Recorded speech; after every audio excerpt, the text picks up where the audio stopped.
Alors ce soir, on va sortir du champ de l'affect et du lien, enfin, de la théorie psychanalytique, on va sortir du champ de la psychanalyse, on va sortir du champ de la psychosomatique pour aborder, grâce à Gérard Brunet, que j'ai toujours le plaisir d'accueillir ici, et qui a gagné d'ailleurs un grand prix d'écoute l'an dernier sur les, sur les écoutes. J'ai fait plus de 200 écoutes. Hein. Ah oui? Oui, pas mal. Oui. Donc, en espérant que ce soit le même succès cette fois-ci. Si ça va finir sur le net aussi. Oui, bien sûr. Oui. Oui. Donc, on va aborder plutôt l'affect au sein de la psychiatrie et à travers l'expérience de Gérard, qui est psychiatre, qui est un psychiatre polyvalent, comme je le présente chaque fois, et qui a eu une grande expérience du colloque privé, puisqu'il est dans le privé, et en même temps, il a travaillé beaucoup en institution, et il a continué de travailler, je dirais, également en clinique, ce qui lui amène à peut-être avoir comme ça une sorte de point de vue assez généraliste sur la psychiatrie. Alors la psychiatrie et l'affect, elle conçoit l'affect comme, je dirais, comme il existerait une sorte d'affect de base qui serait des affects primitifs qui font référence bien sûr au désir, au plaisir et à la douleur, et qui vont renvoyer à cette notion de l'endogénéité en psychiatrie. Alors ça va concerner des pathologies comme les psychoses affectives, les dysthymies, tout ce qui va orienter vers les troubles de l'humeur. Et puis la psychiatrie va concevoir d'autres affects qui sont beaucoup plus secondaires, parce que travailler à partir de cette base dite endogène, ils vont se complexifier, et c'est des affects qui sont beaucoup plus élaborés, beaucoup plus intégrés, et qui font référence aux affects, je dirais, qu'on peut éprouver face à différentes situations, et également dans différentes pathologies. Je les ai abordés sur le plan de la psychanalyse, avec l'affect dans l'hystérie, l'affect dans la psychose, l'affect effectivement dans la dépression. Là, on va avoir justement une sorte de point de vue beaucoup plus généraliste, et toute la question reste sur cette notion d'endogénéité, à savoir que ce serait une sorte de dégringolade ou une sorte je dirais, de désingolade qui nous amènerait vers des instincts et des pulsions primitifs. Est-ce que ça veut dire que ces affects échapperaient à la relation et qu'on aurait des affects en soi? Ce n'est pas le point de vue que j'ai développé à propos de la psychosomatique, parce qu'il ne peut pas y avoir d'affect sans objet d'affect, c'est-à-dire sans représentation, et l'affect et l'objet sont l'avers et l'envers. Je dirais, ce sont les deux faces de la même pièce. Je laisse les gens s'installer. Et après cette petite introduction, je te laisse embrayer, Gérard, et commencer. Je te remercie, Daniel, comme chaque fois, de m'inviter à prendre la parole. Excuse-moi, je vais vous parler d'affect et de psychiatrie. Vous avez vu dans le pitch que la psychiatrie, au moins la psychiatrie générale, telle que je la pratique moi en routine, se frotte depuis plusieurs années à ce que j'appelais les sciences dures, à savoir les statistiques, la biologie, la chimie, des tas de choses qui nous éloignent des constructions intellectuelles freudiennes et psychanalytiques par la suite, pour revêtir un caractère volontiers plus, on va dire, moins romantique. Cela dit, j'espère vous démontrer ce soir que l'affect reste quand même, en tant que sentiment, au cœur de la pratique psychiatrique et au cœur de la médecine en général, de toutes les manières. Alors, affect, déjà, pour introduire le sujet, on va un petit peu se bagnoder dans le champ sémantique, parce que c'est pas anodin, l'affect. Il faut d'abord savoir que le terme a été importé très tard dans le champ lexical médical, puisque les premières mentions semblent dater de 1942. Ça vient directement de l'anglais, en fait c'est du franglais. 1942, c'est aussi la date du débarquement allié en Afrique du Nord, donc c'était peut-être le début de l'évolution moderne de la pensée psychiatrique. Et il est probable également que ça ait pris le pas sur les termes français de sentiment, d'émotion, qui sont quasiment des synonymes, hein, mais qu'on n'utilise pratiquement plus dans le discours scientifique, dans le discours médical. Alors, cette histoire d'affect, peut-être qu'aussi ça a été appuyé par Freud, tout simplement, puisque lui, il parlait d'affect en allemand avec un K, et bien sûr, il a été extrêmement influent sur la pensée psychiatrique du XXe siècle, avec évidemment les contaminations sémantiques dont on imagine volontiers que ça en résulte. Alors, ce qui est intéressant dans cette histoire d'affect, et qui est intéressant pour un médecin en fait, hein, c'est que ça renvoie évidemment à l'affection. Affect, affection. C'est quand même tout à fait sympa dans la mesure où ça constitue en quelque sorte ce que j'appellerais un double sens contraire, hein, un petit peu comme personne par exemple. Hein. Quand vous dites qu'il n'y a personne dans une pièce et qu'elle est vide, cela dit, si elle est plus vide et qu'il y a quelqu'un, c'est qu'il y a une personne à l'intérieur. Alors ça, déjà, vous pouvez tout à fait y réfléchir après, mais moi, je trouve ça assez particulier quand même. Hein. C'est une espèce de tour du langage comme ça qui est tout à fait intéressant. Et l'affect et l'affection, ils sont un peu dans le même rapport.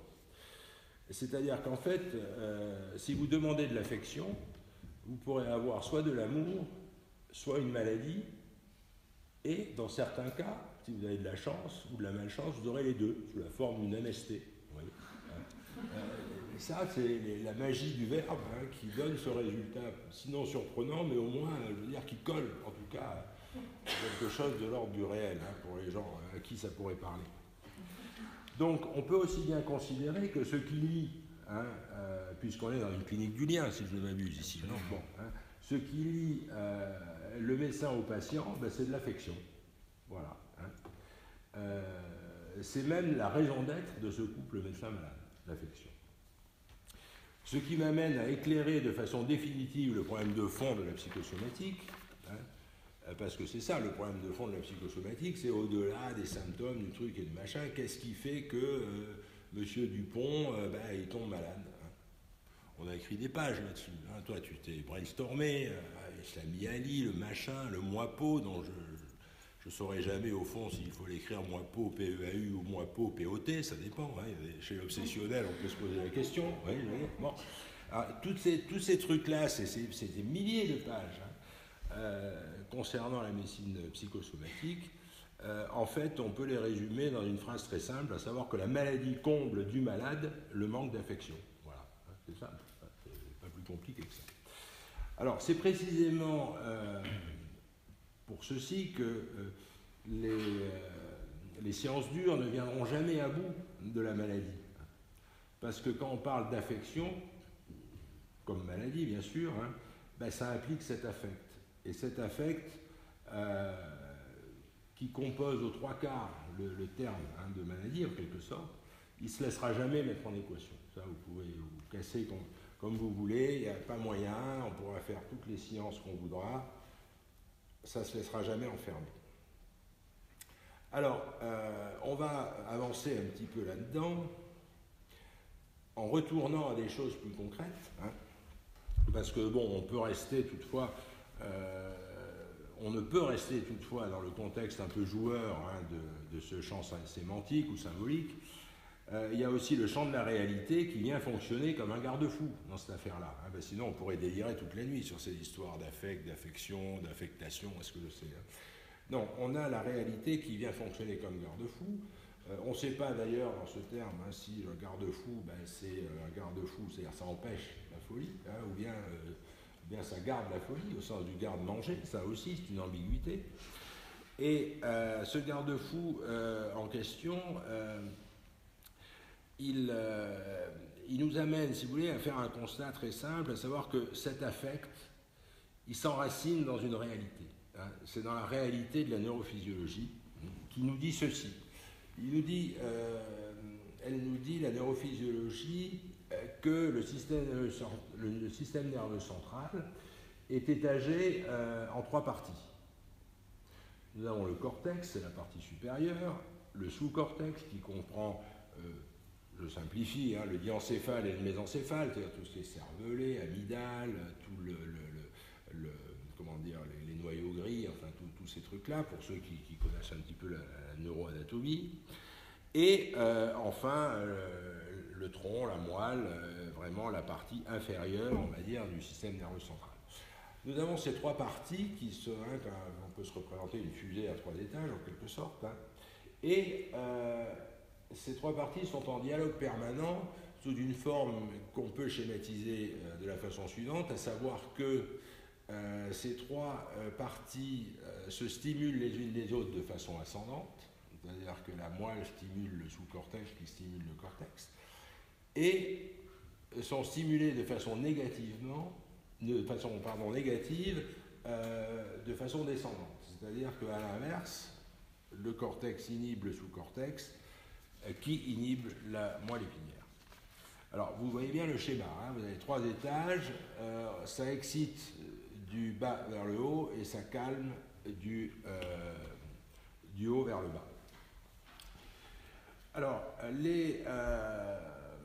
les effets s'originent, les affects, s'originent dans les structures sous-corticales, c'est-à-dire que tout ce qui est de l'ordre de la peur, de l'angoisse, de la colère, etc., ça prend son origine dans les structures sous-corticales, éventuellement déclenchées par des stimuli qui viennent de plus bas, mais c'est en tout cas à ce niveau-là que ça devient ce qu'on peut percevoir comme l'affect lui-même. C'est-à-dire quand on est angoissé, c'est un signal qui vient des structures immédiatement sous-corticales. Et elles sont détectées et traitées par le cortex, qui a une tendance générale à les inhiber, comme on l'a vu. Alors, de quelle façon? C'est assez simple, c'est-à-dire que le cortex va mettre en jeu des processus intellectuels, cognitifs, qui vont à la fois élaborer une réponse comportementale, hein, les commandes musculaires, par exemple, qui vous portent, si vous voulez, à fuir une agression. C'est quand même l'homoncule, hein, le petit bonhomme là, le long de la silienne, hein, qui comprend les neurones qui vont commander au reste du corps de courir, de s'éloigner, etc. Donc il y a une réponse comportementale, mais il y a également une réponse sédative sous forme de ce que Roland Jouvent, qui est un collègue psychiatre qui a fait beaucoup de neurophysiologie, de psychophysiologie à Sainte-Anne, il dit que le cortex doit élaborer ce qu'il appelle une histoire rassurante. C'est-à-dire qu'en fait, il va mettre des mots, il va construire un discours pour freiner en quelque sorte les stimuli négatifs qui viennent de plus bas. L'histoire rassurante, c'est, si vous voulez, ce qui, par exemple, peut vous dire, quand vous avez mal au genou, mettons, hein, ça vous angoisse, l'histoire rassurante vous dire mais c'est rien, c'est normal, tu as beaucoup marché, ou c'est pas un cancer, ou est-ce que je sais quoi, enfin bref. Vous pouvez, in petto, vous faire le constat qu'à partir donc d'une afférence anxieuse banale, ou douloureuse, etc., eh bien, vous pouvez vous calmer tout seul par l'élaboration de cette histoire rassurante. Alors, je vais vous donner un exemple qui va, si vous voulez, bien résumer ça, parce que c'est quand même un point important, hein, c'est utilisé beaucoup en TCC, peut-être moins en psychanalyse, mais à certains égards, ça devrait pouvoir l'être. L'exemple est le suivant, c'est un truc que j'avais fait dans le cadre d'un texte que j'avais fait dans mon club de vol à voile. Moi, je fais de l'aviation, je fais du planeur, hein, c'est un avion sans moteur. Et il existe des planeurs biplaces dans lesquels on peut emmener un passager. Et parfois, on fait ce qu'on appelle des vols d'initiation, c'est-à-dire qu'on emmène quelqu'un qui n'a jamais volé nulle part. Bon, voilà, il monte, il est en place arrière, le pilote est en place avant, et puis on va faire un tour d'une vingtaine de minutes. Alors, en fait, ce que dit Jouvent, et ce qui se passe effectivement dans la réalité, c'est que l'affect d'angoisse, parce que c'est de ça qu'il va être question là maintenant dans mon exemple, l'affect d'angoisse, il vient volontiers sur des perceptions anormales. C'est-à-dire que d'une façon générale, quand vous êtes là, quand on est là tous, on est dans une espèce d'homéostasie, c'est-à-dire qu'on est en équilibre, on est assis, on est au calme, on est tranquille, etc. Mais si tout d'un coup on se met à avoir des perceptions même au niveau proprioceptif, si vous voulez, hein, on sent quelque chose qui ne va pas, c'est-à-dire si tout d'un coup il y a un tremblement de terre et puis qu'on sent la chaise ou les bancs qui commencent à bouger, là il va y avoir une afférence anxieuse, etc., etc. Alors, quand vous êtes dans votre planeur... Ça, c'est pas l'angoisse, c'est la peur. Non, c'est vraiment... Alors, le tremblement de terre, c'est la peur. Si je mets un ours ici... Non, mais la peur, c'est déjà une élaboration. Non, mais tu parlais de l'angoisse, non ? Non, moi je parlais de l'angoisse, oui. Mais avant même que cette angoisse devienne de la peur, si tu veux, lorsque, ça Jouvent le dit très bien, quand l'homéostasie est perturbée, il y a un affect, si tu veux. Hein. La peur, c'est déjà un peu une élaboration de l'angoisse. D'ailleurs, je pense que les psychanalystes, ils font un peu la différence. Hein. L'angoisse, c'est une peur sans objet, si tu veux. Oui, voilà. Dès lors qu'il y a un objet, on peut parler de peur, mais le souci, c'est que quand tu ressens de l'angoisse, avant que ça devienne de la peur, il faut que tu te trouves un objet. Et ça, l'objet, c'est pas évident qu'il s'impose d'emblée, si tu veux, quelque part. C'est-à-dire que quand tu as une perception anormale, hein, s'il y a un tremblement de terre, si tu veux, tu perçois d'abord que putain, ça bouge, tu vois. Après, tu peux dire que c'est un tremblement de terre et tu vas avoir peur d'être écrasé par le plafond, tu vois ce que je veux dire. Mais dans un premier temps, au moins, c'est un sentiment, tu vois ce que je veux dire. Je veux dire l'angoisse de l'inconnu avant de savoir que c'est une peur. Oui, alors après, c'est un peu une querelle de mots, si tu veux, mais... Non, mais pour préciser ton idée. Comment ? Pour préciser ton idée, ce serait ça, c'est-à-dire, tu veux dire, il y a une pré-angoisse, même dans toute peur réelle, il y aurait une sorte de déclenchement de pré-angoisse. Alors, si tu veux, l'idée, c'est que l'affect tel qu'on peut, on va dire globalement le définir, on peut considérer que c'est effectivement un stimulus sous-cortical qui n'a pas de sens, hein, mais qui est en tout cas quelque chose qu'on ressent. Alors, que ça devienne de la peur parce qu'on lui a collé un objet, nanani, nanana, pourquoi pas, il n'y a pas de problème, mais parfois l'objet on ne le trouve pas. Et dans mon exemple, si tu veux, là, hein, le pilote, il gère le vol, le passager derrière qui ne comprend rien, il est assis, il vit la chose pareille. Mais en général, parce que le pilote, avant de le faire monter, de l'installer, lui a expliqué le machin, que il fait tourner, ça s'incline, enfin bref, il lui tient effectivement un discours rassurant. Hein, ce qui fait que le vol, en général, se passe bien. Bon, cela dit, si on fait une expérience qui consiste à simuler un malaise du pilote, c'est-à-dire le pilote devant, tout d'un coup, il lâche les commandes, infarctus, machin. Bon. Le gars derrière... là, il va se passer des choses. Et ces choses-là, ça va le conduire à la terreur. C'est-à-dire qu'il va se retrouver plus ou moins en situation de ramener le machin à bord. Il se rend compte qu'il n'en est pas capable. Il faut savoir qu'en plein air, il y a un parachute. Donc, aux limites, s'il est intelligent, il saute, le mec. Mais avant de vous imaginez la panique. C'est-à-dire, vous êtes, dans un Boeing, par exemple, et puis vous avez une annonce, ben voilà, les deux pilotes... ont eu l'infarctus, ils sont morts, vous allez voir un peu ce que ça va vous faire. Bon, alors, là où je veux en venir, c'est que, a priori, enfin pas a priori, mais de façon très concrète, pendant tout le vol qui se passe sans problème, avant, on va dire, que le pervers de service il fasse semblant d'avoir le malaise, il faut que vous soyez bien conscient que le pilote et le passager, ils ont exactement le même vécu du vol, le même ressenti du vol, la même perception du vol. Tu vois, c'est-à-dire que dans un planeur biplace, ils sont à 1 mètre l'un de l'autre, je veux dire, il n'y a rien qui change. Hein.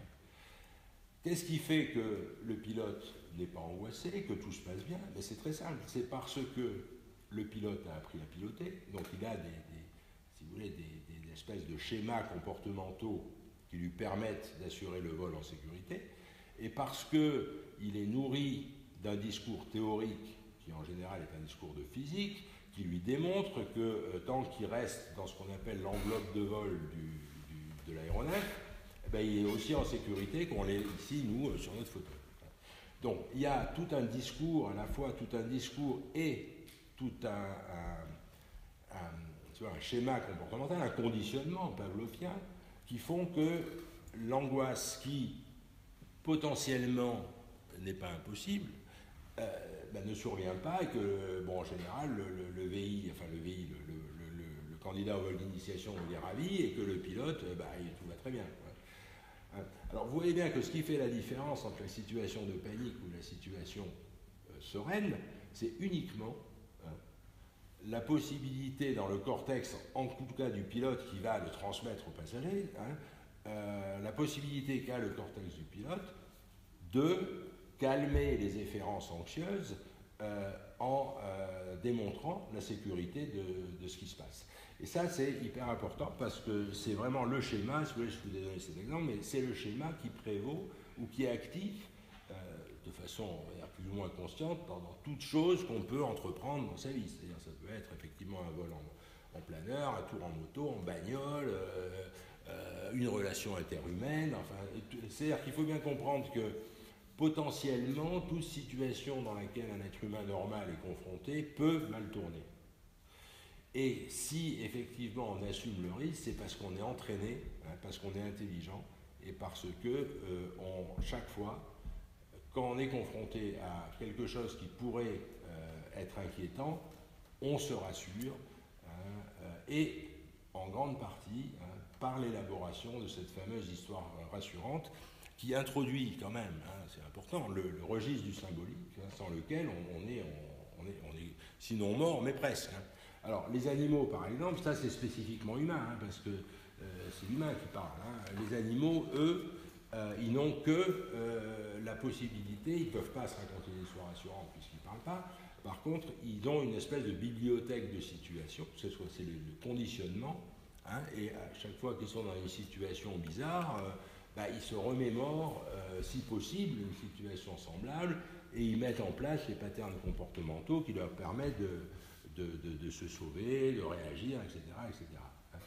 Mais ça leur interdit d'affronter sereinement toute situation nouvelle, alors que l'être humain, justement, par le biais du discours, même quand il est confronté à une nouveauté, il peut élaborer cette histoire rassurante à partir du bagage sémantique dont il a. Alors ça, Jouvent y terminait un petit peu cette notion-là en disant que il mettait en avant le fait que ça supposait justement quand même de savoir parler. Et il quittait l'exemple de la violence dans les milieux défavorisés, où il trouvait évident que des gens qui ont 200 ou 300 mots de vocabulaire, ils aient plus tendance à frapper, donc à passer à l'acte, que d'autres qui ont un champ sémantique ou un champ lexical beaucoup plus vaste à leur disposition. On pourrait même considérer, au niveau juridique, je dirais, qu'il y a des gens qui payent un avocat pour tenir un discours à leurs voisins qu'ils n'arrivent pas à tenir eux-mêmes et qui consiste simplement, aux limites, à leur dire que voilà, s'ils taillaient un petit peu leur pommier à côté, ça éviterait qu'il y ait des pommes qui tombent chez eux, etc. Ils n'arrivent pas à le dire, ou ils n'arrivent pas à le dire sous une forme acceptable, donc ça rentre en conflit. L'avocat, lui, ce qu'il va faire, c'est que sur le problème de départ, il va mettre des mots. Il va mettre des mots qui vont convaincre des magistrats, etc. Mais on est tout dans le discours, quoi. Toute chose, si vous voulez, qui serait inutile si les gens pouvaient mieux parler. Et ça, c'est un point très important, parce que ça met, si vous voulez, en perspective ce dialogue permanent, si vous voulez, entre les efférences affectives, entre ce fameux affect dont il est question ce soir, et les fonctions cognitives. Et malheureusement, évidemment, je vous en ai là brossé un tableau un peu sympathique, à savoir qu'on a l'équipement pour se sortir de tout, il suffit de pouvoir raconter un truc sympa, mais c'est quand même pas évident parce que le système, vous l'avez compris, il est quand même complexe et il peut y avoir de la pathologie. Alors, ce qui apparaît là-dedans, c'est que la pathologie en question, elle peut se faire jour de deux façons.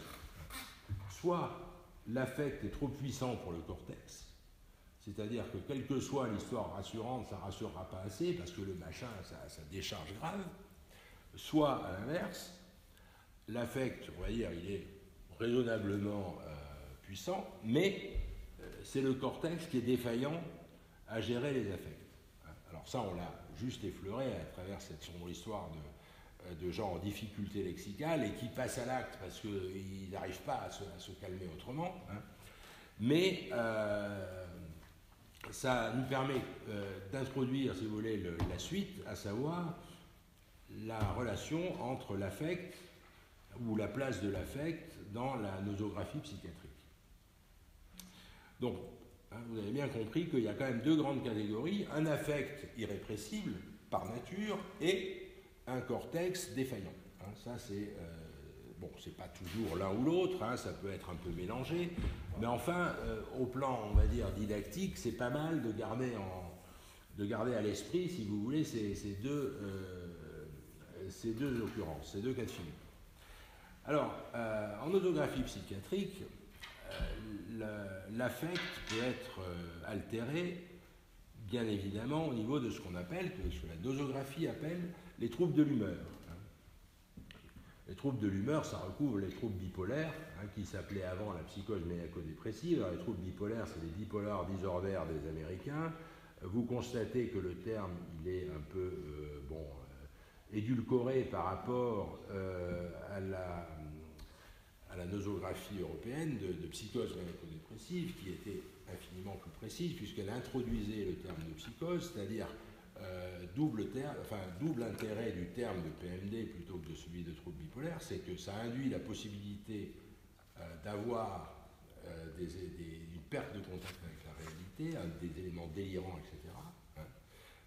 Ça, les troubles bipolaires, au fond, ça invoque, si vous voulez, des gens qui sont soit up, soit down, mais sans plus de précision, alors que la psychose maniaco-dépressive, on a quand même dans la dénomination la véritable intensité de la problématique, c'est-à-dire c'est une histoire de fou.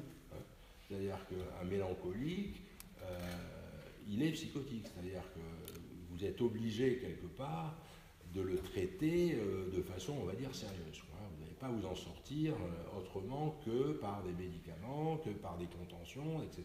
Sinon, il risque d'échapper. C'est-à-dire, échapper, c'est au pire se suicider, bien sûr, mais au mieux, traîner, machin, voilà. Bon, donc, je pense que moi, je suis assez, ceux qui me connaissent un petit peu, ça, je suis assez chauvin pour toutes ces histoires de dénomination, et je pense que c'est important, quand on voit par exemple, là c'est une petite incident, entre amis, que dans le DSM, le concept même de discordance a disparu dans la schizophrénie, ils n'ont rien compris, c'est quand même le noyau dur.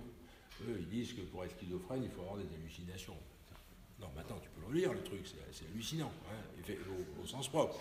C'est-à-dire que si tu hallucines, tu es schizophrène. La PHC, tout ça, ça c'est trop compliqué pour les Américains. Ou tu délires ou tu délires pas. Voilà, c'est simple. Tu délires, tu es schizophrène. C'est un peu bizarre. Mais enfin, c'est comme ça.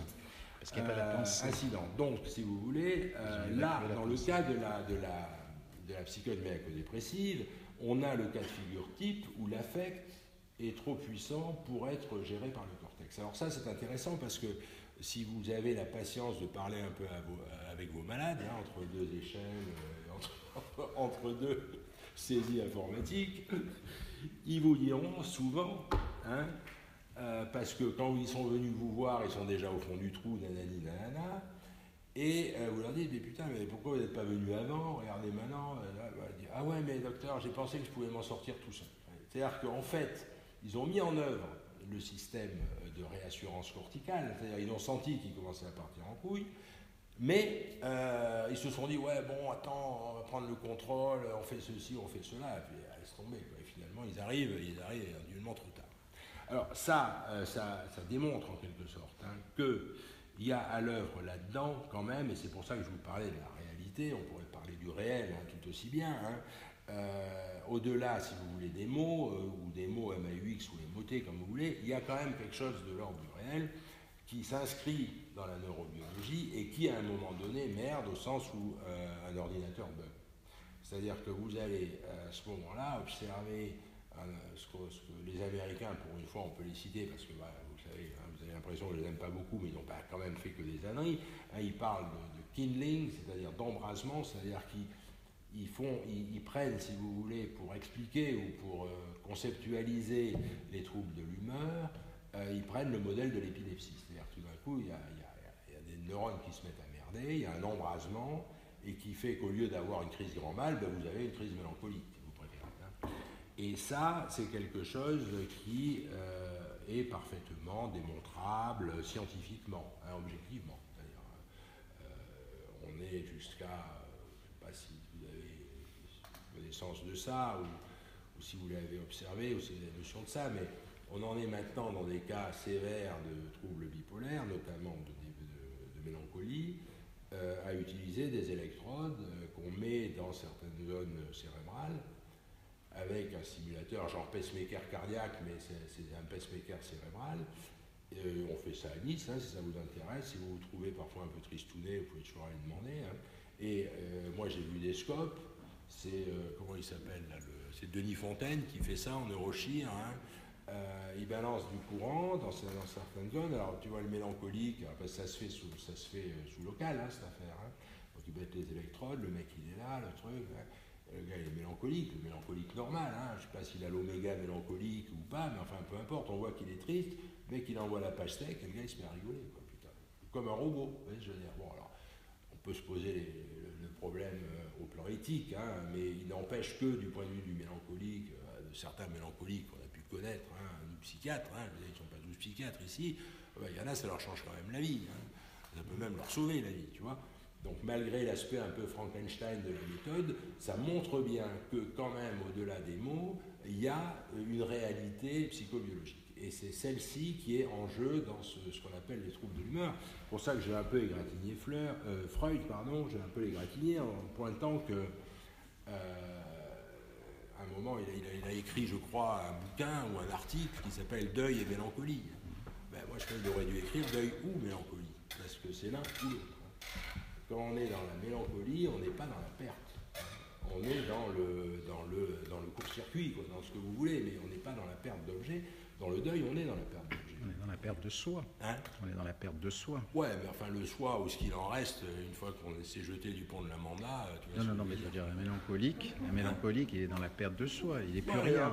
Il n'est plus rien, il le dit lui-même. Non, mais enfin, il y a quand même une évidence, si tu veux. C'est-à-dire qu'il y a une différence radicale, et je crois que c'est important de le pointer, entre le mec qui peut avoir une dépression, on va dire, peut-être même plus sévère qu'un épisode mélancolique. Les épisodes mélancoliques, il y en a qui ne sont pas trop intenses.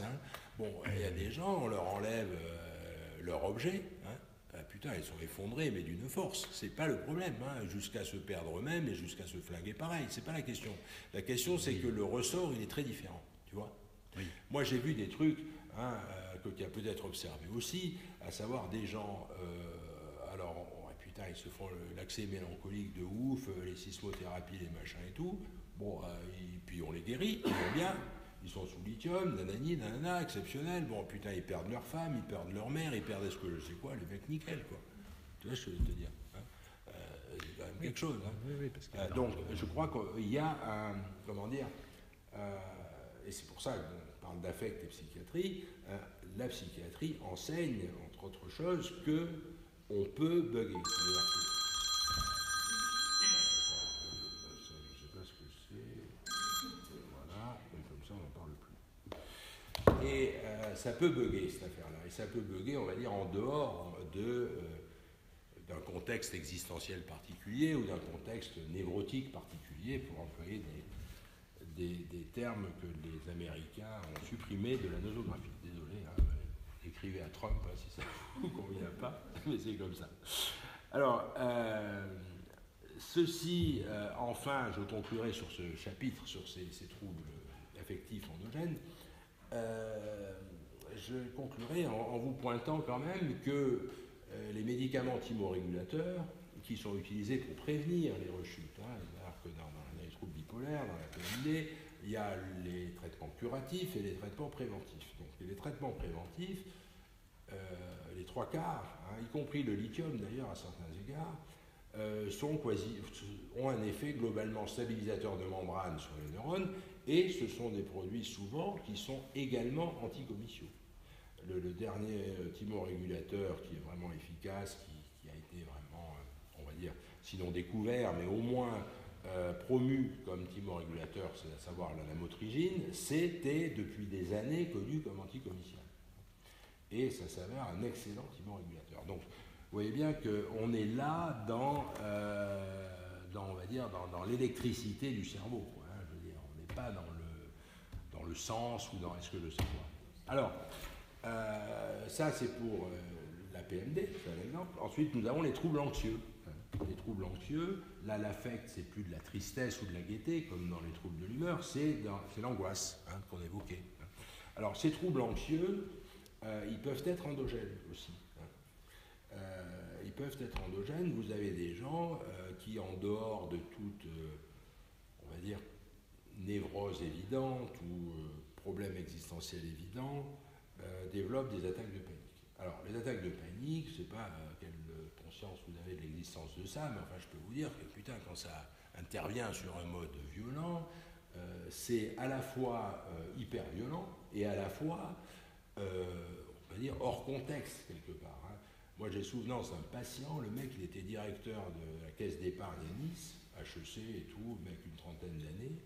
C'était avant les portables. Il se mangeait des attaques de panique. Il arrêtait sa bagnole, il se jetait dans une cabine téléphonique, qu'il y en avait encore à l'époque, et il appelait le salut, le mec, parce qu'il pensait qu'il allait mourir cash, quoi. Alors, on ne parle pas du bourrin, non, le gars, je l'ai vu, nickel, le mec, le jeune gars dynamique. Le gars, il était liquéfié, catastrophe. Là aussi, ça implique, si vous voulez, ce qu'on pourrait globalement définir comme un abaissement du seuil d'anxiété, en quelque sorte. L'anxiété, elle a un seuil plus ou moins haut. Il y a des gens, pour les angoissés, alors il y a des gens qui n'ont pas d'angoisse, alors ça c'est Mesrine. Là où vous, si vous voulez changer de voiture, vous emmerdez à travailler, à économiser, à monter un crédit et tout, Mesrine, il prend un calibre, il va à la banque, il sort avec la thune et il achète la Ferrari, tu vois, je veux dire. Bon, il a mal fini, c'est vrai, mais ça, c'est des gens qui n'ont pas d'angoisse. Oui.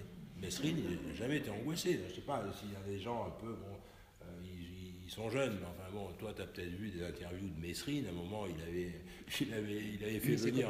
C'est comme ton pilote d'avion, il est dans le contrôle et la maîtrise de toute émotion ou de tout affect. Oui, mais enfin, encore faut-il y arriver. Je ne sais pas, toi, t'as beau, moi, je prétends avoir un bon contrôle émotionnel, je fais du vol à voile, je pilote, je fais tout bien, je vais me trimballer à 8000 mètres, quand la condition est permet, tranquille, mais putain, jamais j'irai avec un calibre dans une banque. Non, mais tu peux fabriquer ça, tu peux fabriquer ça relationnellement, bien sûr. Ah ben alors si... Tu peux fabriquer ça, regarde par exemple là, actuellement en Irak. Non, regarde en Irak. Tu penses que Mesrine était un analysant de Lacan, toi, je sens. Non, je ne pense pas que Mesrine, comme tous les, je dirais, voilà, les gens qui n'ont absolument aucune peur, aucune crainte, qui n'ont pas peur de la mort en quelque sorte, qui n'existe pas quelque part. D'une certaine manière, ça, c'est comme les kamikazes. La castration. Non, mais pour te dire, ce refoulement de ces affects, de ces émotions, ça ne peut effectivement que donner des comportements purement adaptatifs. Alors, il était un petit peu génial dans son truc de gangster, donc il était parfaitement adapté, je dirais, à ce monde de gangster. Mais c'est comme ton pilote d'avion, il est tout à fait adapté. Alors, bon, c'est intéressant, on en parlera dans le débat, mais c'est pour te dire qu'au fond, ça, c'est pas que ça vient comme ça, encore faut-il l'avoir. Tu dis non, mais regarde, par exemple, là, je lisais quelque chose hier sur les enfants des djihadistes en Irak. À l'âge de 9 ans, ils sont, capables de tuer sans avoir aucune émotion. Non, mais c'est sûr que... Non, mais tu vois ce que je veux dire, on peut fabriquer des gens comme ça. On peut, si tu veux, on peut, mais enfin, c'est toujours pareil, cette histoire-là. C'est-à-dire que c'est clair que si toi ou moi, on a l'avion qui s'écrase en plein mi-temps de la jungle amazonienne, on va claquer au bout de 8 jours, alors que la tribu de l'autre côté du fleuve, ils sont là depuis une génération, ils sont heureux comme tout et compagnie, tu vois, je veux te dire. Bon, c'est sûr, mais ces enfants soldats, là, bon, là, les djihadistes, on n'en sait trop rien, mais enfin, tu sais, tu dois te souvenir que c'était très connu en Afrique noire, tu sais, dans les guerres tribales qui durent depuis des plombes au Libéria et compagnie. Bon, ils ont grandi avec les Kalash, enfin voilà. Mais je veux dire, non, mais simplement ce que je veux dire, tout simplement pour... Mais, non, mais moi, ce que je veux te dire, c'est que ces gens-là, si tu veux, même les djihadistes, les pygmées, enfin, etc., hein, ben, ils ont des troubles de l'humeur. Hein. Alors, évidemment, qui c'est qui va aller les repérer chez le pygmée du fond du Botswana, tu vois, bon, admettons.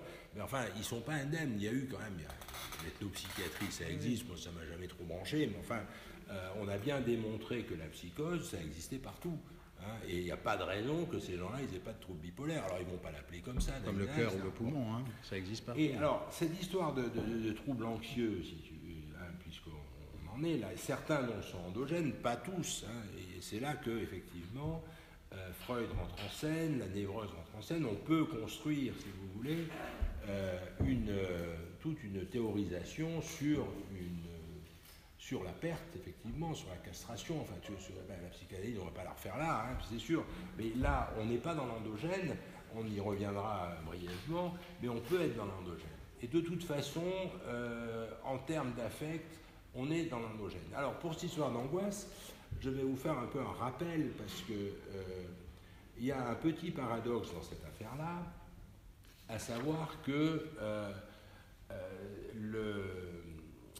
le fait d'être bien, d'être détendu, d'être cool, quoi, d'être zen, comme j'espère vous l'être là maintenant, a priori, ça a un peu des allures de mec qui est en roue libre sur son vélo. C'est-à-dire, il descend légèrement, il pédale pas, il est cool, etc.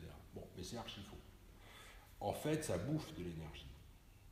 C'est-à-dire que quand vous avez le sentiment d'être en parfaite, on va dire, homéostasie, hein, ou au moins dans l'état de zénitude parfait, vous bouffez de l'énergie. Ça vous coûte de l'énergie. Et ça se corrobore ou se renforce du fait qu'il y a des chercheurs, il y a quelques années, qui ont pensé le problème sur un modèle, au fond, bon, qui peut paraître un peu cucu, mais enfin, qui a le mérite d'exister, à savoir qu'ils se sont dit, après tout, si les benzodiazépines fonctionnent comme anxiolytiques, c'est qu'elles se fixent sur des récepteurs aux benzodiazépines, pas de problème, c'est des sous-unités du récepteur GABA, avec les carbamates qui étaient les quanines, il n'y en a plus, avec l'éthanol, avec le récepteur GABA, c'est un gros truc, avec plein de... Vous voyez, c'est genre une espèce de station spatiale orbitaire, là, puis vous représentez plein de navettes qui viendraient se fixer dessus, ouais, c'est un peu ça. Et le résultat de l'excitation de ce récepteur GABA, c'est effectivement la sédation de l'angoisse, d'une façon générale, et aussi, d'ailleurs, il y a des effets anticommissaux aussi. Hein. Donc, ils se sont dit, si les benzodiazépines fonctionnent, c'est qu'il y a des récepteurs aux benzodiazépines, pas de problème. Et ils se sont dit, si la nature a fait des récepteurs aux benzodiazépines, c'est qu'il y a un ligand endogène. Tu vois, c'est-à-dire parce que la nature, elle ne va pas tout d'un coup se mettre à fabriquer des récepteurs à l'époque des cavernes pour un médicament qu'on va trouver 3000 ans après. Quoi, tu vois, elle n'est pas conne, la nature. Hein, tu vois, enfin, pas à ce point-là, on ne va pas s'emmerder. Quoi, tu vois, bon. Et ils ont trouvé le ligand endogène. C'est sympa. Ils ont appelé ça, d'ailleurs, la calmoduline. Alors, ils ont isolé la calmoduline, tranquille, ils l'ont injectée à des cobayes. Le problème, elle est anxiogène, la calmoduline. C'est-à-dire, vous balancez la calmoduline, le mec, il vous pète une attaque de panique. Ah, tu vois le plan.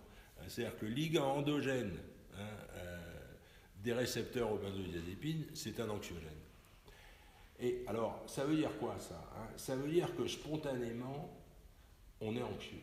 C'est-à-dire qu'il y a des phénomènes neurophysiologiques qui conduisent à un état, on va dire, schématiquement, de stress permanent. Et donc, il faut dépenser de l'énergie constamment pour se désangoisser.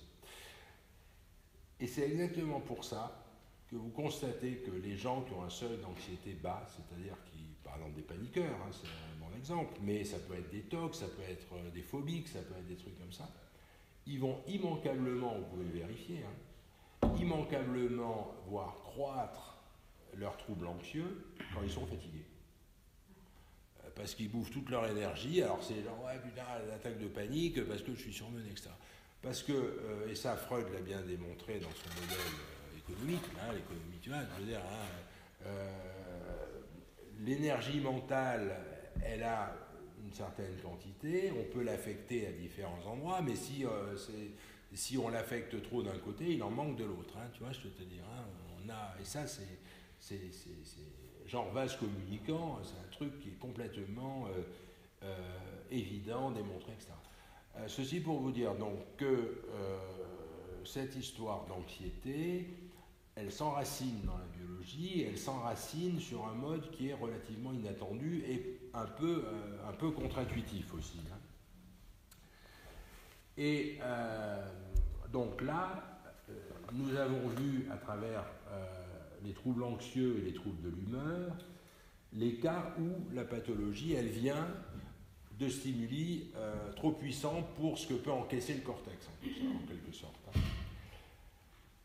Mais on a les autres pathologies, d'autres pathologies où c'est l'inverse, c'est-à-dire que c'est le cortex qui est trop faible, on va dire, hein, pour gérer l'affectivité. Et là, on a évidemment les psychoses et les troubles cognitifs. Le psychotique, là où ça va être défaillant, évidemment, vous l'avez compris, c'est que dans le cas de psychose ou dans le cas de troubles cognitifs, l'élaboration de l'histoire rassurante va être défaillante. C'est-à-dire que même si le quantum d'affect, hein, le quantum de tristesse, le quantum d'anxiété, qui est en question à un niveau normal, la réaction, elle n'est pas adaptée. Le délirant ou le psychotique, lui, j'en sais rien, moi, il va être embêté parce qu'il va y avoir trop de bruit dans l'appartement à côté. Le normal, il va dire, tiens, je vais aller taper chez le voisin pour dire qu'il baisse la chaîne, quoi, alors que le psychotique, oh putain, il m'en veut, c'est l'horreur et tout, nani nana, et puis ça peut se terminer, je veux dire, en garde à vue, quoi, tu vois, le genre. Hein. Et pareil pour le dément. Le dément, dans la même situation, lui, il va pas comprendre, il va casser la porte, il va s'agiter. Et là, alors, hein, c'est toute une autre dynamique, évidemment, à la fois pathologique, hein, mais aussi thérapeutique, hein, qui doit rentrer en jeu. Alors, justement, je disais que les névroses, on allait en reparler un peu, parce que les névroses peuvent faire partie de cette catégorie. C'est-à-dire que quand on est aussi au fait de la névrose que tu peux l'être toi, qu'est-ce que tu vas constater ? Tu vas constater que les mecs, ils sont toujours dans la même merde. Hein.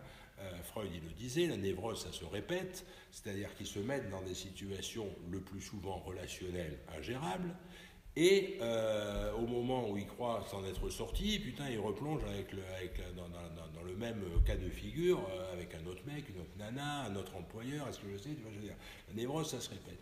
Ça veut dire quoi ? Ça veut dire que finalement, quand ils sont en proie à une situation affective pénible, si tu veux, ils peuvent avoir une réponse partielle qui a priori est satisfaisante, mais ils vont retomber dans leur ornière en permanence. Tu vois.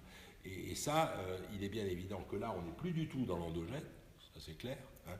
On est dans quelque chose qui, si on veut être très, on va dire, sinon organicisme, mais au moins très rationnel, hein, proviennent de ce qu'on pourrait appeler une espèce de programmation défaillante, hein, et que l'analyste peut, en faisant ton travail, explorer, redresser les machins, faire prendre conscience, faire ce travail sur soi-même. Hein, c'est vos S, var, solish, werden, tu vois, c'est-à-dire que là où les différences du ça, c'est un peu le bordel, toujours ils retombent dans l'ornière, le moi, un peu, de nouveau reprendre le contrôle, tu vois, je veux dire. Mais encore faut-il que, putain, il puisse advenir, hein, et ça, tu vois bien qu'on n'est pas, je veux dire, bon, c'est vrai que je pense que c'est important, quand on est comme ça, dans une assemblée où on est un peu, on va dire, ouvert, hein, bien faire la part de ce qui est d'un domaine au fond très technique et d'un autre qui est beaucoup plus humain, je dirais. Hein, et les névroses, tu nous en parleras peut-être un peu tout à l'heure, ça fait partie de ces cas de figure, de ce cas de figure pathologique où c'est le cortex qui s'en sort pas, en quelque sorte. Hein. D'ailleurs, là, pour une fois, le DSM, il est peut-être un peu plus pertinent parce que ce terme de névrose, il est un peu bidon quand tu réfléchis, ce terme de névrose. Hein. Bon, Quand on voit toute la pensée freudienne derrière, ça le réhabilite. Mais intrinsèquement, le mot névrose, bon, hein, le DSM lui parle de trouble de l'adaptation.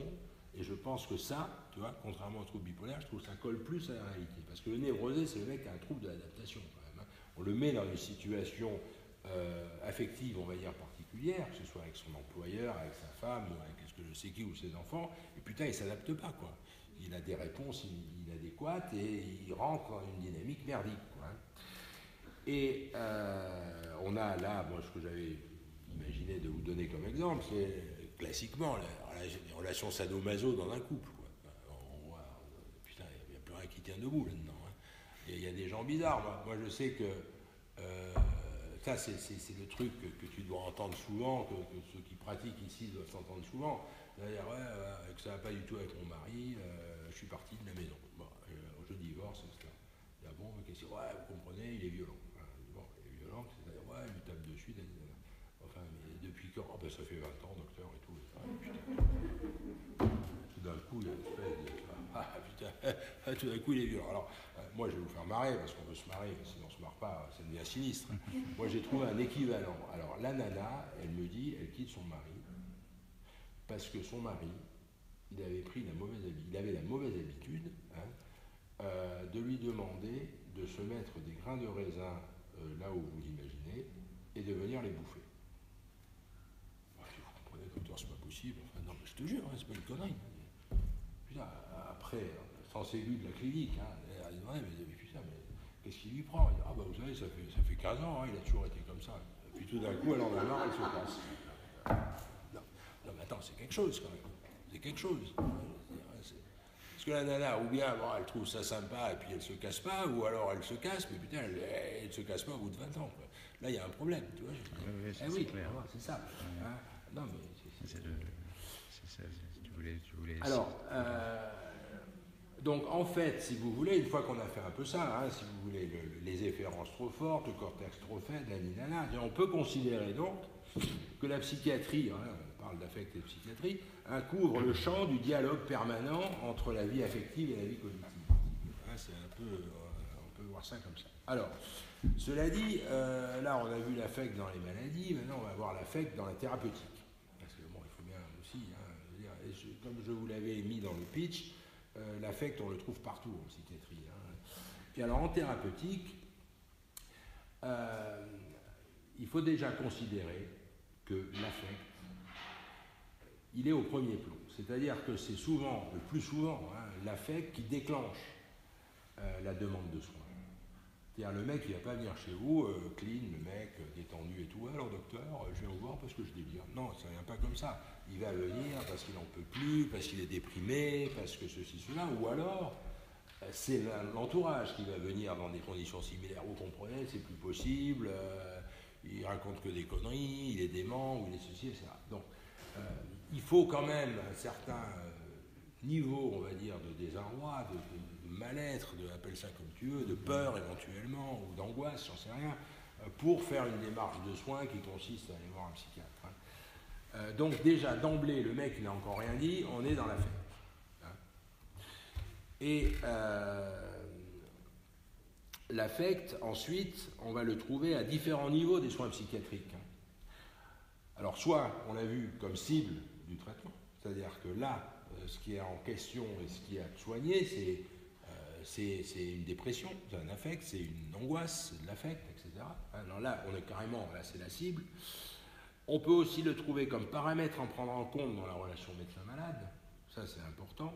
Hein. Ça implique toute la dynamique transférentielle, elle est centrée sur l'affect, en quelque sorte. Et la dynamique transférentielle, si vous avez en mémoire, ou ceux qui ont entendu ou quoi, l'exposé que j'avais fait l'an dernier à propos de la relation, je crois, médecin-malade en psychiatrie générale, on a effectivement en commun les psychiatres, les médecins et les analystes de devoir gérer le transfert.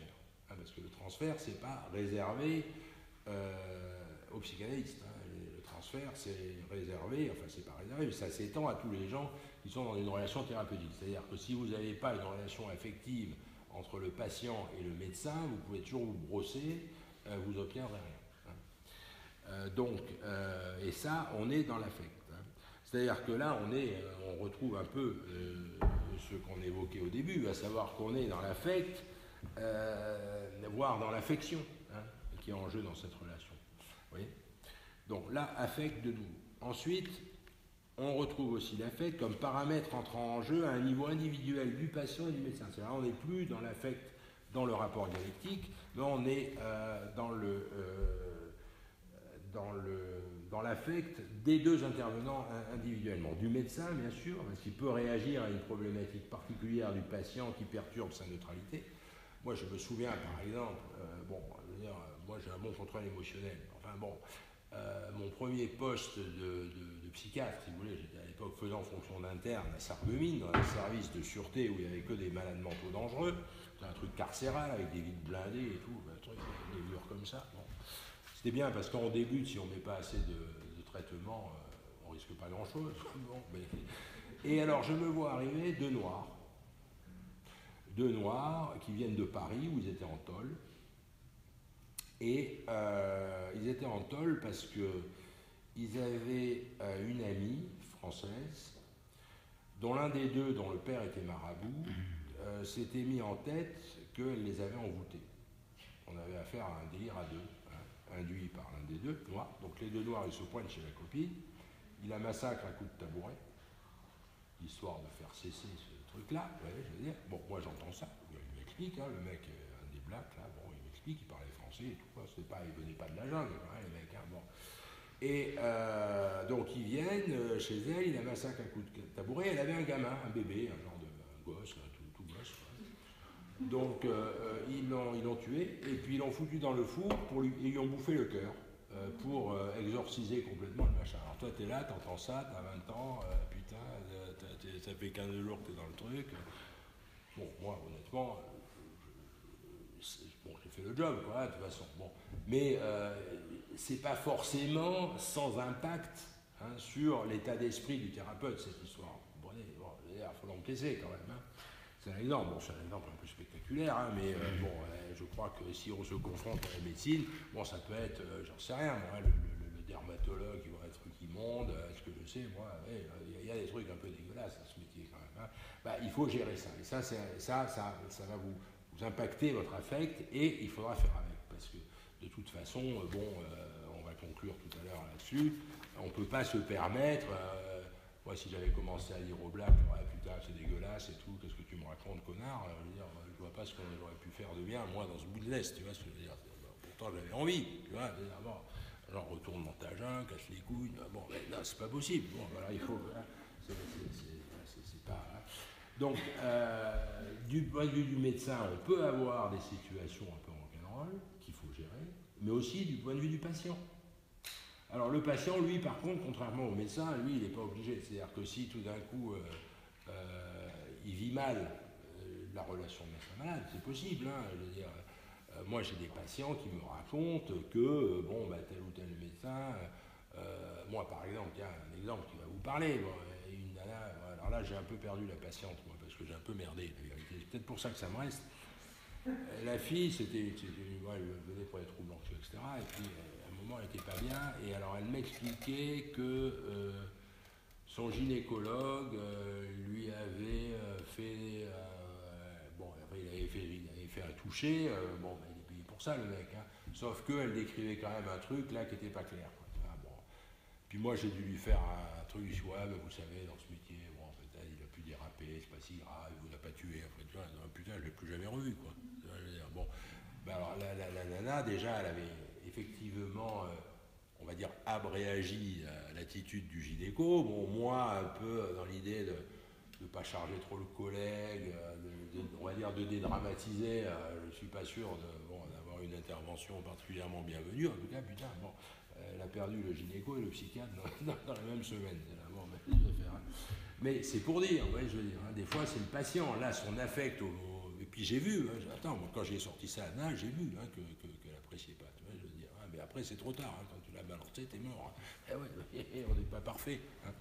Et voilà, c'est donc là aussi il y a de l'affect. Bon, mais ça, il faut l'anticiper, il faut le gérer, enfin, il faut le prendre en compte. Tu voulais plutôt dédramatiser que couvrir le collègue, non? Comment? Tu voulais plutôt dédramatiser. Je voulais dédramatiser, oui, bien sûr, je voulais dédramatiser. La pauvre fille, bon, qu'est-ce que tu veux faire? Attends, elle a une trentaine d'années, c'est pas non plus une gamine.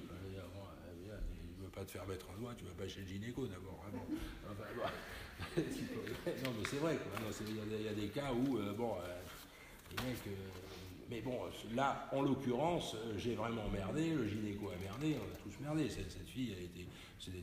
Sa réaction était tout à fait légitime, si tu veux, bien évidemment. Ouais. Et enfin, comme paramètre, hein, l'affect intervient comme paramètre entrant en jeu dans les traitements médicamenteux. Bon, là, on ne va pas développer, c'est un peu trivial. Vous avez l'effet placebo et l'effet nocebo aussi. Hein, ça existe, ça marche dans les deux sens. Alors, un dernier aspect de l'application de l'affect en thérapeutique psy, c'est peut-être le plus important, il tient au thérapeute lui-même. C'est-à-dire, il tient à ce concept bien connu de neutralité bienveillante qui n'est pas réservé à la pratique de l'analyse, la neutralité bienveillante. Alors, la neutralité, bon, ça, on l'a vu, hein, ce qui doit être neutre, c'est-à-dire ne pas se laisser parasiter dans sa pratique par les affects que suscite le patient. Hein. Mais la bienveillance, c'est, à mon avis, beaucoup plus important. C'est-à-dire que la bienveillance, bon, c'est vrai que le terme français, il est presque un peu cucu, on va dire, bon, on va dire, voilà, bienveillance, bon. Hein. Mais si on creuse un peu, on se rend quand même compte que c'est quand même une disposition d'esprit qui est perceptible par le patient, hein, mais qui doit vraiment être en place pour à la fois montrer au patient qu'on est à l'écoute, mais aussi qu'on lui veut du bien. C'est ça qui est important, parce que le mec, il vient quand même pour, sinon qu'on l'aime, mais au moins qu'on lui fasse du bien. Et il a le besoin qu'en face, il y ait quelqu'un qui se montre motivé. C'est-à-dire que, et alors là, c'est quelque chose qui est assez difficile à décrire, je dirais, mais c'est plus un état d'esprit. Hein. Ça peut aller jusqu'à, comme je l'avais évoqué l'an dernier, à ce qu'on appelle l'intention dans le chamanisme, hein. C'est-à-dire une espèce d'anticipation bénéfique. Hein. Il faut vraiment que dans votre attitude thérapeutique, presque vous anticipiez la guérison. C'est-à-dire que vous représentiez le patient qui va mieux, hein, c'est un peu ce qui est, on va dire, subodoré ou même décrit dans certains textes un peu occultes, hein, où on constate que l'énergie mentale peut avoir une influence objective sur des phénomènes autour du patient, enfin du patient, de la personne qui pense. Hein. On a un confrère médecin qui a fait sa thèse sur l'impact du manque de sa mère, d'un animal quelconque dans une cage qui arrivait à attirer un robot comme ça, un truc comme ça. C'est une thèse de médecine qui a eu lieu à Nantes il y a une quinzaine d'années. Si ça intéresse, je pourrais vous sortir les références, mais enfin, il avait mis au point une espèce de dispositif où la pensée de l'animal, si vous mettiez le robot pas loin, le robot, il arrivait à attirer le robot. Le mec, il a fait ça. Bon. Bref, ceci, c'est un peu sulfureux, j'en conviens, mais d'une façon générale, ce qu'il faut retenir de ça, c'est qu'il y a des choses qui se passent dans une relation interhumaine en général, mais dans une relation médecin-malade, hein, le colloque singulier, hein, dont Israël, je le rappelle souvent, disait qu'il avait ceci de singulier, que ce n'était pas un colloque, hein, qui quand même sont un peu irrationnels, qui ne sont pas, si vous voulez, qui ne s'ancrent pas forcément dans quelque chose de très scientifique, mais en tout cas qui font partie des moteurs de la guérison. Hein. Et cette bienveillance-là du médecin, c'est quelque chose qui doit, en psychiatrie bien sûr, hein, parce que peut-être surtout en psychiatrie, je dirais, parce que là, on n'a que ça pour travailler. Vous comprenez, bon, quand vous allez voir le cardiologue, une fois qu'il vous a fait l'écho, le truc, le prix, la tension, le holter, le machin, bon, s'il fait la gueule, on s'en fout, il y a quand même il y a du matos, quoi, il peut travailler, le mec. Hein. Bon, on dira de lui qu'il est plus ou moins sympa, mais bon, il peut travailler. Nous, si on n'est pas sympa, si on n'est pas bienveillant, on est mort, quoi. Je veux dire, on peut pas... on va même influer, hein, on a vu l'effet placebo des médicaments, l'effet nocebo, il peut être induit par le... Hein, qu'est-ce que vous voulez faire, hein? Vous prenez, j'en sais rien, moi, vous voyez un patient, vous lui calculez un traitement nickel-chrome, vous l'emballez dans du journal, vous lui jetez à la gueule, c'est comme si vous allez dans un restaurant, hein, ça ne va pas avoir le même goût. Tu vois, il faut faire un peu le truc. Et la bienveillance, c'est ça. La bienveillance, c'est le fait de s'esquinter un peu, de faire l'effort, de séduire le patient. Alors, je dis bien séduire. Très important, séduire. Parce que séduire, en fait, ça veut dire sortir du sillon, étymologiquement. C'est-à-dire que quand le mec... Hein, le séduire, ça ne veut pas dire faire le beau, hein, ça veut dire prendre le mec et l'écarter de sa voie, le sortir du sillon, hein, séduire. Bon. Et quand il arrive, le mec, il est dans le sillon de la maladie. Et il faut le sortir du sillon de la maladie pour le ramener dans le sillon de la santé. C'est pour ça que c'est vraiment, stricto sensu, un processus de séduction, la réussite d'un travail thérapeutique. Bon. Alors, on va conclure. Hein.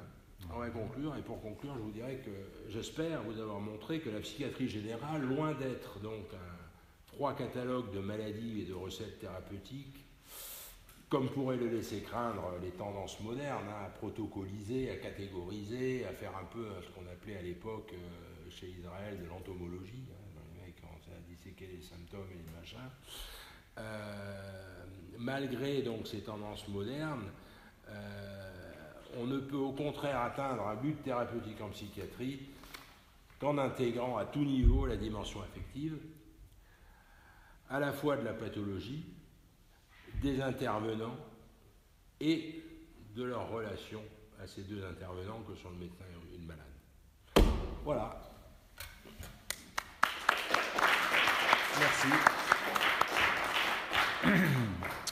Bon, merci Gérard pour cette présentation qui nous propose quand même une vision très dualiste, assez organiciste, très organiciste. On ne va pas s'engluer dans les flots artistiques. Hein. Très organiciste quand même à 70%. Oui, parce que, voilà. Mais il y a quand même des petites contradictions dans la façon dont tu formules les choses, parce qu'au fond, sur la fin, tu as reconnu quand même que l'affect c'était relationnel. Hein. Voilà, oui, hein, c'est ça, hein, c'est surtout ça, et je pense que, y compris sa genèse, y compris son origine. Peut-être dès le début, l'affection, hein, oui, tout à fait. Mais voilà, là où je serais un petit peu plus critique, moi, c'est sur cette histoire d'affect endogène, c'est-à-dire d'affect en soi. Or, en fait, effectivement, quand on t'écoute très attentivement, on s'aperçoit qu'au fond, les exemples que tu prends sont toujours d'un ordre relationnel. Mais c'est vrai que l'affect, ça passe par le langage, pas forcément le langage symbolique, parce que justement, ça c'est un petit peu la dimension du symbole, où ça peut rejoindre, dans le cas de l'adaptation, la dimension littérale du langage. Il n'y a pas de métalangage, attention. Non, mais il y a un langage affectif, justement, qui permet de faire que le mot devient la chose. Hein. Voilà, c'est pas un langage symbolique. Si je dis merde, par exemple, il n'y a pas ni de métaphore là-dedans, ni de méthode, ni de symbole. La chose devient le mot devient la chose, c'est-à-dire que si tu te représentes la chose au sens strict, littéral du terme, c'est un excrément, tu ne comprendras pas si tu ne partages pas cette langue avec moi. Tu vois ? Donc ça appartient à une langue de relation, oui, c'est-à-dire un langage affectif. Oui, non mais c'est important quand même parce que tu disais effectivement il faut avoir cette espèce de corticalité pour pouvoir élaborer, pour pouvoir parler, non, bien sûr. C'est là que ça se joue. C'est important. Oui, c'est pas bien dans sûr. le genou gauche, putain, que ça se joue. Oui, que mais la merde ce soit pas forcément justement l'excrément. Tu vois, moi, tu me connais, je suis pas dans cette dissociation, je dirais, de pouvoir. Non, de pouvoir séparer justement ce qui est biologique de ce qui est psychique et vice versa, puisque je prône la dimension de l'unité. C'est un peu plus complexe. C'est pas une vision d'ailleurs psychanalytique, hein, puisque Freud, il te donne. Tu rejoindrais Freud, puisque pour Freud, l'affect, c'est une quantité d'excitation d'origine pulsionnelle. Donc ça rejoint, enfin, son vœu que ça appartienne à la science, c'est-à-dire à quelque chose de la physique Et il a conçu cette énergétique dans ce sens-là.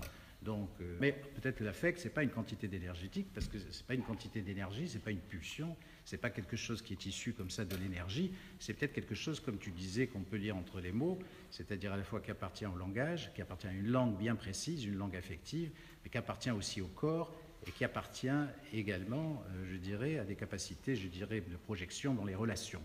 Parce que c'est vrai qu'au fond, on devine de toute façon dans quel état tu es affectif. Là, il n'y a qu'à t'écouter, c'était magnifique. Tu étais dans un état d'affect très positif. Voilà. Donc ça se voit, ça se sent, c'est relationnel. On sait dans quel état je suis. Si je suis en colère, on va le voir tout de suite. Bien aimé ton histoire du pilote, etc.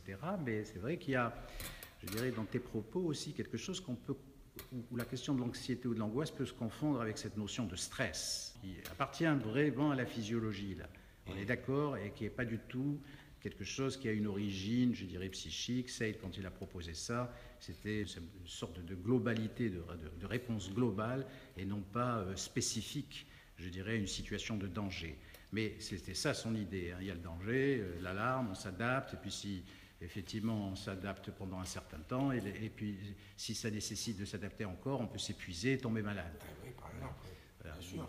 Mais si tu veux, ce critère d'adaptation, il est peut-être plus à mettre du côté du contrôle, de la maîtrise, c'est-à-dire au fond de ce qu'on peut considérer comme un refoulement des affects, mais un refoulement des affects qui n'est pas tout simplement une simple disposition, je dirais, personnelle ou autonomique, ou comme on peut le considérer aussi dans la psychanalyse freudienne, c'est-à-dire comme une chose en soi. Mais effectivement, moi je prends pour ma paroisse, par rapport à la clinique que je travaille, on place toujours dans ce contexte relationnel. Voilà, comme ça, quelques trucs, mais je vais pas, moi, je dirais, monopoliser les choses. On va d'abord laisser un peu, peut-être, certaines personnes réagir déjà directement à ton propos, parce que moi, je suis déjà dans l'élaboration. Hein. S'il y a des questions...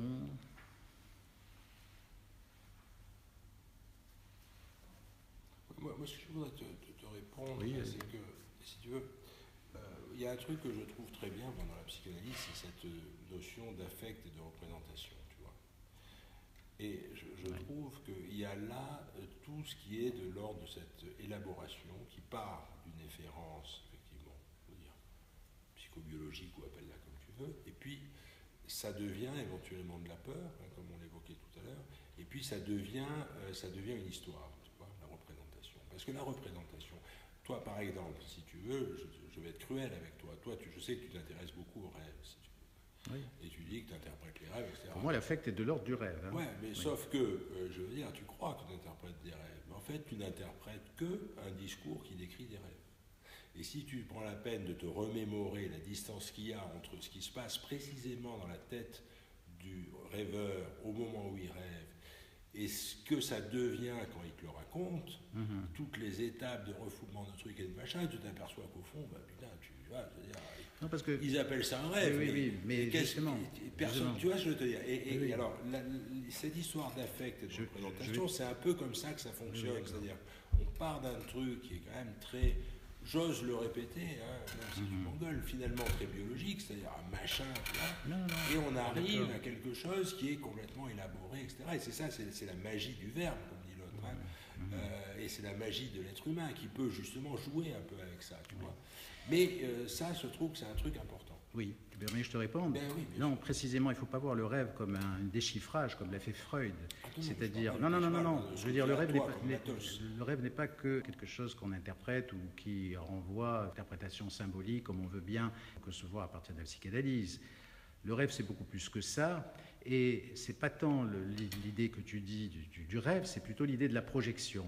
C'est-à-dire qu'au fond, quand quelqu'un se met à raconter son rêve, même s'il brode, il va toujours créer, il va toujours innover. Le rêve, c'est créateur, donc c'est la capacité de projeter quelque chose. Et c'est projeter une subjectivité très profonde, sous forme d'images, de pensées, de symboles, si tu veux.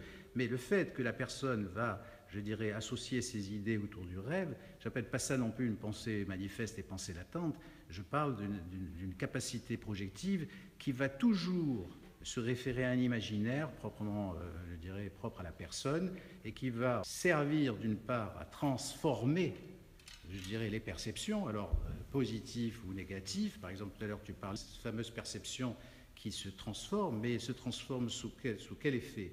C'est-à-dire, qu'est-ce qui fait qu'on va tout d'un coup avoir l'impression que le monde se déforme, ou cette impression que l'araignée qui est petite devient géante et qui me fait peur, etc. Et que moi, je redeviens tout à fait autre chose. Vous voyez, autant je transfère ça, que je me transfigure moi, que je transfigure la chose. Donc, c'est finalement un mécanisme comme ça, je dirais, qui est un mécanisme relationnel, et où l'affect et l'objet entretiennent, je dirais, une dialectique qui renvoie l'un à l'autre. C'est ça. C'est pour ça que je dis qu'il n'y a pas une sorte d'affect en soi, mais qu'il y a toujours un objet. C'est à l'objet qu'il faut s'intéresser plus qu'à l'affect. Oui, on est bien d'accord, mais on est obligé de concevoir qu'il y a un moment où ça commence, le processus. C'est n'importe quel cercle vicieux, on peut l'interrompre à un moment, tu vois. C'est ça le truc. Oui. Et alors, choisir comme on le fait quand c'est ces éléments de réalité qui échappent. C'est ces éléments de réalité qui échappent, oui, effectivement. Mais il n'empêche que, alors de toute façon, bon, ça j'en ai parlé ailleurs. Il faudrait un jour qu'on fasse une conférence sur la différence entre la réalité et le réel. Tu vois. Parce que c'est pas la réalité qui échappe, c'est le réel qui échappe. Lui, il échappe, mais alors pour du bon. Enfin, c'est autre chose. Mais ce que je veux exprimer, c'est que quand on fait le choix, si tu veux, de traiter un accès mélancolique avec des électrochocs, par exemple, on fait le choix de s'attaquer à un aspect particulier du malade mélancolique qui est avec nous. Tu vois, je veux te dire. Hein. Oui. Bon, il se trouve que les options, on va dire, les options biologiques, que ce soit médicamenteuses ou autres, ont un aspect, je trouve, moins pragmatique, qui est quand même important, parce que, bon, cette espèce d'histoire-là, on peut lui tordre le cou de façon définitive, dans la mesure où, moi, c'est ce que je dis aux patients. Ah ouais, je suis contre les médicaments, bon, parfait. Alors, je leur dis, alors, ok, vous êtes contre les médicaments, vous êtes pour la maladie, mais ça, c'est une boutade. Ce qui n'est pas une boutade, c'est que quand je commence à leur dire que la psychiatrie telle qu'on la pratique en 2020, bientôt, hein, je veux dire, le fond théorique, au moins le catalogue des maladies mentales, on le connaît depuis la fin du 19e. Et on a eu les premiers psychotropes à la fin des années 50. Ce qui fait que pendant 80 ans, on a observé la maladie mentale sans les médicaments. Putain, ça se finissait régulièrement au fond d'un asile à 30 ans pour la psychose, par exemple, tu vois, je veux te dire.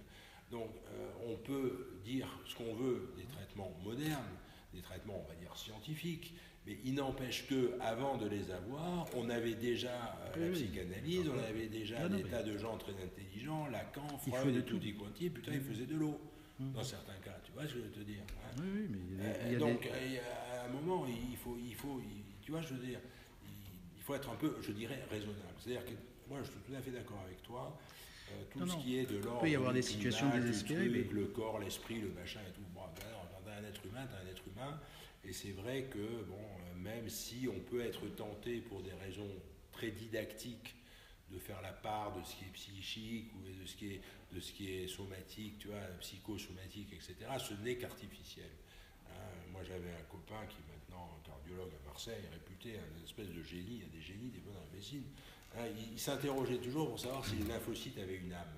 Alors on le prenait pour un con, mais en fait, l'interrogation, elle est vraiment pertinente. Non, mais que l'organique se mette à être complètement désynchronisé ou désintégré, tout ce que tu veux, il en va d'une loi du biologique. Mais cette loi du biologique, elle est quand même en relation. Ce que la psychosomatique peut proposer, c'est certaines indications. Mais ce n'est pas une explication qui serait purement, je dirais, voilà, biologique, par exemple, indépendamment du relationnel, ou en tout cas du contexte culturel, etc. Voilà. Non, mais c'est important. Parce que c'est un point de vue qui respecte aussi la question de l'organique. Hein. Je ne mets pas en doute mes propos sont liés à mes neurones. Hein. On a des exemples comme ça. Moi, je parlais de la tuberculose. Il faut savoir que la tuberculose a occupé des générations de médecins, jusqu'à des temps récents. Hein. Et c'était une catastrophe. C'est-à-dire qu'il y avait, c'était un peu comme la psychiatrie maintenant. C'est-à-dire qu'il y avait des sanatoriums, des dispensaires, des tonnes de gens. Enfin, putain, c'était... tuberculose, alors il y a des tas de symptômes, le mal de pote, la tuberculose ici, là, machin, tu vois, la phtisie galopante, pas galopante. Enfin, vraiment, la tuberculose, c'est un truc monstrueux. Bon. bout d'un moment, putain, il y a un mec, il a vu un bacille de coque dans un microscope. Un deuxième mec qui a trouvé un antibiotique, putain, il n'y a plus de sanatorium, il n'y a plus de dispensaire, il n'y a plus de tuberculose, quoi, je veux dire. Eh ben, alors on pourrait dire, ouais, c'est la connerie, pas du tout, parce qu'il y a quand même un problème que ça règle pas, ça. Hein.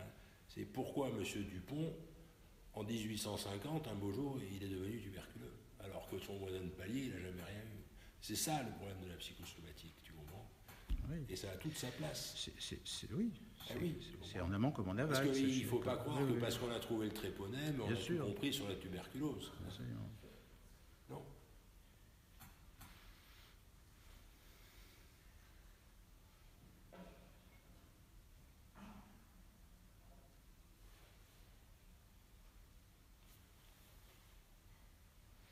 Pas de questions, pas de... Alors, qu'est-ce que j'ai bien noté? Oui, enfin...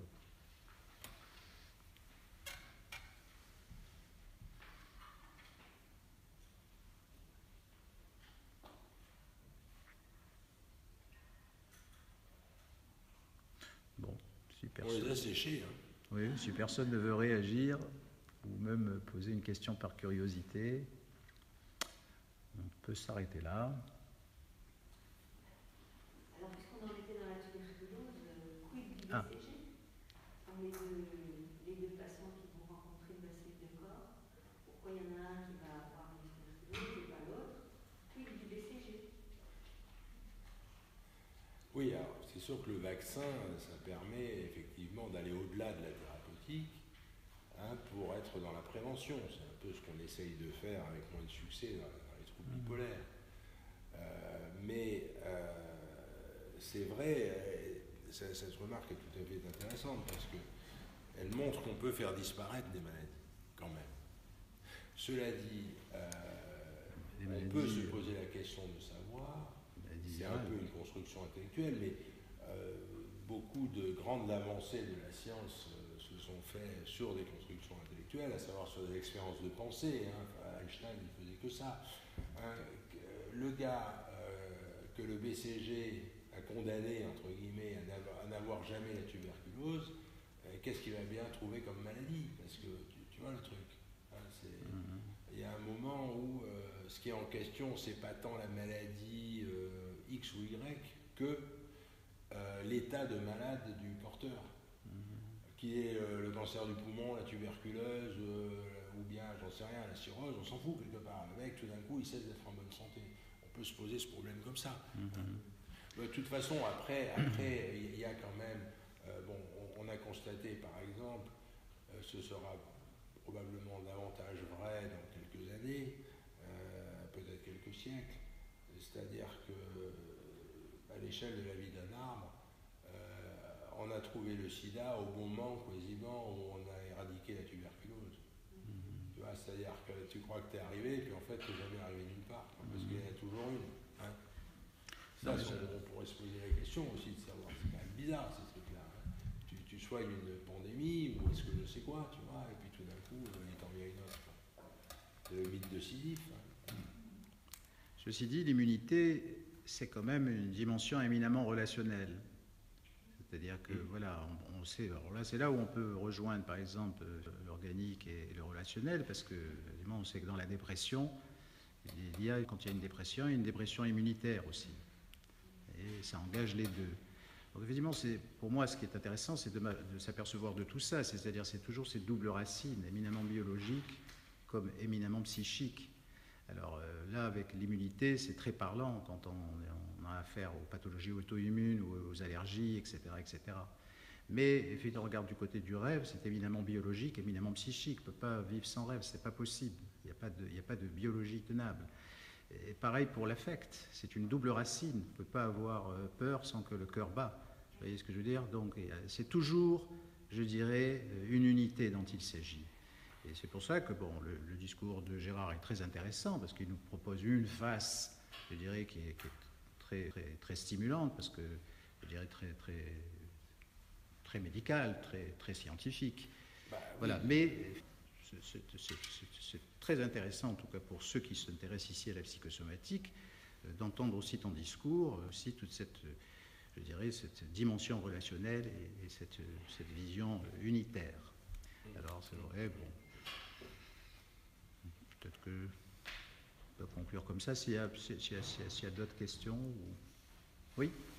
Moi, je suis encore étudiant en psychologie, mais c'est pour savoir, une fois qu'on a un patient et qu'on se dit que finalement il ne pourra pas être guéri, par exemple quand c'est un hystérique qui ne pourra pas forcément être guéri complètement, on sait pertinemment qu'il ne va pas forcément être guéri, donc forcément ça va se retranscrire sur lui aussi. Ça va, pardon? Ça va se, comme vous avez dit, ouais, on va se projeter en fait. C'est très clair ce que je dis. On sait qu'il ne va pas pouvoir être guéri, ça va forcément jouer sur la fin. Vous voulez dire que le fait de savoir qu'il ne va pas guérir, est-ce que ça va désarmer le thérapeute, c'est ça, ou ça va jouer sur sa guérison implicitement? Oui, alors la question, effectivement, moi, elle me plaît bien parce que ça m'évoque une formulation qu'on entend souvent, parmi les médecins parfois, mais surtout parmi les non-médecins. C'est quand on dit d'un patient qu'il est condamné. Il est condamné. Bon. Alors moi, ça m'a toujours paru extraordinaire cette affaire-là, parce que d'abord, le patient est condamné, mais qui c'est qui le condamne déjà? C'est la question, parce que une condamnation, il y a quelqu'un qui la donne, la condamnation.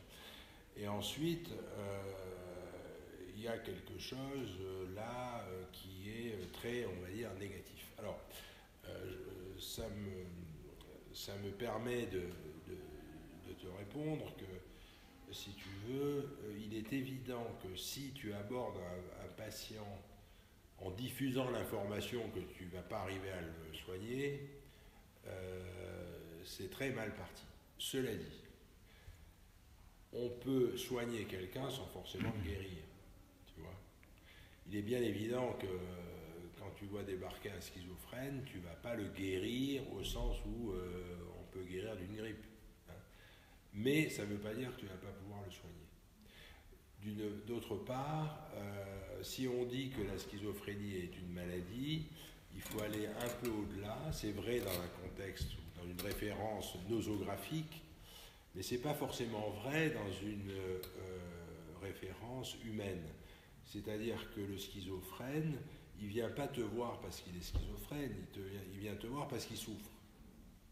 Et tu peux le guérir de cette souffrance. Moi, j'ai vu dans ma carrière des schizophrènes heureux. Bon, heureux à la mode du schizophrène, hein. Mais ils sont bien. Ils sont complètement bizarres, mais ils sont bien. Tu vois, donc c'est ça qu'il faut. La médecine, c'est quand même un deal avec la souffrance. Hein. La maladie, tout ce qui est la nosographie, tout ce bordel, si tu veux, c'est un truc à l'usage exclusif du corps médical pour se repérer dans ce machin, parce que c'est hyper compliqué. Hein.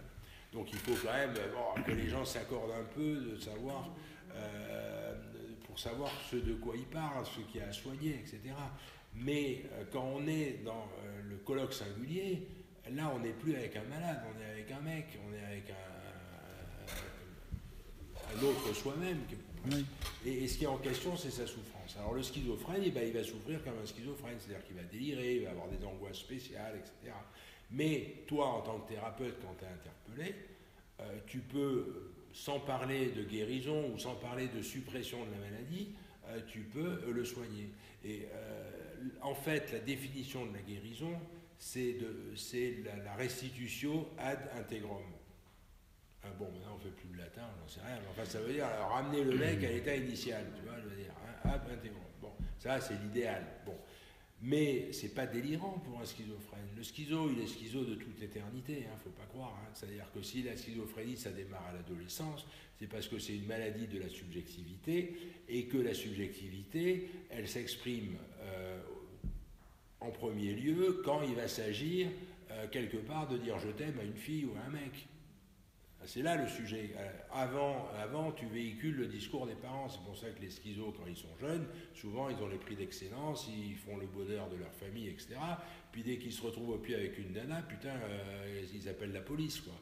Et ça, c'est vraiment, en raccourci, la cause. Hein, c'est-à-dire, quand on est interpellé à une place de sujet de son désir et que putain à cette place-là il n'y a que dalle, eh ben là on part en couille. Voilà. Bon. Et ça, si tu veux, ça permet de dire que le schizophrène qui va te voir et qui est en souffrance, tu peux le ramener ad integrum. C'est-à-dire tu peux le ramener comme il était avant de souffrir. Il sera un peu bizarre, il sera schizoïde ou schizotime, ou tu vois, là aussi il y a toute une entomologie descriptive, mais en tout cas tu pourras le sortir du gouffre de souffrance qui a motivé sa venue, tu vois. Et c'est ça qu'il faut faire percevoir au patient, c'est-à-dire ok, hein, même si le gars il se met sur le net, schizophrénie, maladie incurable, nanana, hein, il faut que tu arrives à lui raconter, pourquoi pas, toi aussi, hein, une histoire rassurante pour que le mec il ait quand même le sentiment qu'il ne soit pas venu pour rien. Parce que si c'est pour effectivement ressortir en disant ah, putain j'ai bien vu qu'il pourrait rien faire, il m'a dit que nanana, ben laisse tomber quoi, c'est pas possible, tu vois. Et c'est ça qui est important, hein. La souffrance, hein. Un médecin ça soigne les gens qui souffrent. Oui, parce qu'il y a très peu de guérison. La guérison de la médecine c'est très rare. Il y a très peu de choses qui guérissent, les antibiotiques comme on disait, la chirurgie, mais après c'est du traitement symptomatique, la majorité des maladies. C'est rare la guérison. Enfin, bon, peut-être quelques. Effectivement, ou alors la question de l'immunité, mais c'est toujours symptomatique. Alors, effectivement. Bien. Et tout à l'heure, vous avez dit, il me semble, qu'on pouvait écouter ce qui s'était dit avant sur le net, c'est ça? Non? Pardon? Tout à l'heure, vous avez dit qu'on pouvait écouter ce qui s'était dit Oui. par les autres, parce que moi, c'est la première fois que je fais ça. Il faut s'inscrire sur le site pour recevoir le blog. D'accord. Ah, sur le site, parce que justement, quand j'avais reçu un mail, voilà, on disait de me présenter, parce que nous aussi, c'est la première fois qu'on vient. D'accord. Donc, c'est sur le site. Sur le site, oui. Et le site. C'est Psychosomadis.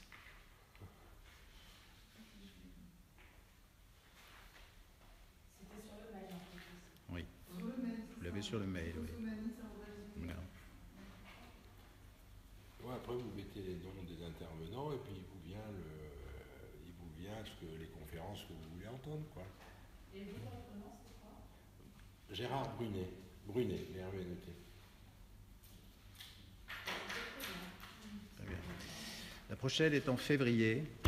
Ce sera un phénoménologue, psychiatre, Frédéric Jauvert, qui est médecin responsable des urgences psychiatriques. Vous regardez ce programme, je crois que c'est le 13 février. D'accord, c'est ça. Bien. Merci Gérard.